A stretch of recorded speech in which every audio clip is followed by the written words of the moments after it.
Joining me now is retired Army Major Mike Lyons. It is a pleasure to see you again. Look, I just need to ask about the president's sort of idea as to what happened. Bad fuel, does that sound like something that could cause crashes like this?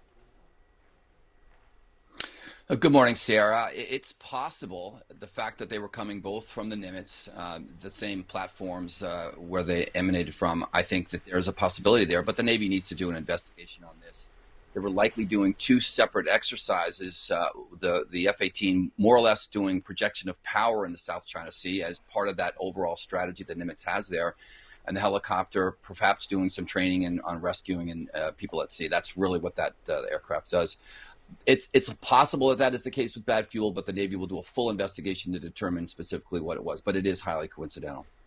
Okay, what could it be if it's not bad fuel? I mean, what are some of the things that happen? It just seems quite unusual that you're seeing two of these incidents happen very close to each other in different exercises. It wasn't that they crashed into each other. They both went down separately.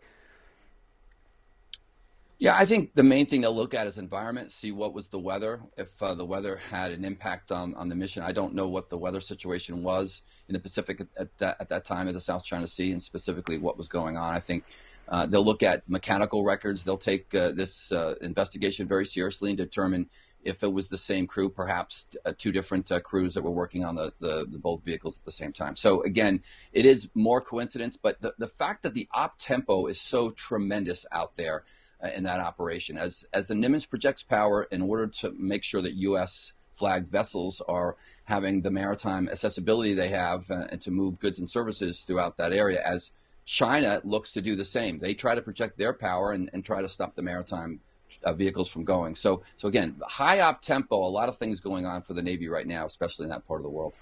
I do want to ask you about what we've been seeing in the Caribbean. We've been, watching as the Trump administration, time after time, or now I think 8 different times, have dropped bombs on boats, saying they're drug traffickers in the Caribbean. And now we're hearing about U.S. warships docking in Trinidad and Tobago. If you were going to go to war with Venezuela, is this one of the things that you would do? Is this how you would start to operate? Sarah, it's almost unthinkable that we would do something like that, given the amount of leverage we already have over Venezuela and Colombia when it comes to economics. But we're projecting visible power right now, visible leverage in that part of the world, letting Maduro and the leaders there know that we could, if we would want to do that, want to have that mission to invade Venezuela. Again, unthinkable. This is not Panama of 1989. This is not getting rid of Noriega. You heard a U.S. Senator last night in 60 Minutes say that he thinks he should go. But that creates problems onto itself. But right now, the military is using, again, these visual leverage techniques in order to put Venezuela in a box, close off all maritime drug trade operations that are taking place in the Caribbean. That's their primary objective. But these cartels are smart. They'll move their product in other ways, over land and through the Pacific. But this is just one way for this administration to show that they want to take over this area of operations very quickly by the level of military operations they're having.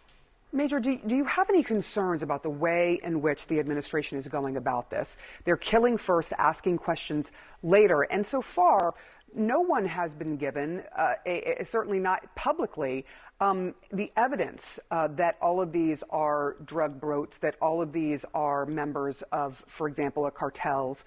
What are your concerns there? Do you have concerns about that? Oh, I'm concerned about the overall strategy here. What specifically are we trying to do? Are we trying to stop all the drug traffic and trade? If that's the mission, that's a 18-month, 2-year, 5-year type operation here. And it's not just the military that will be involved with that.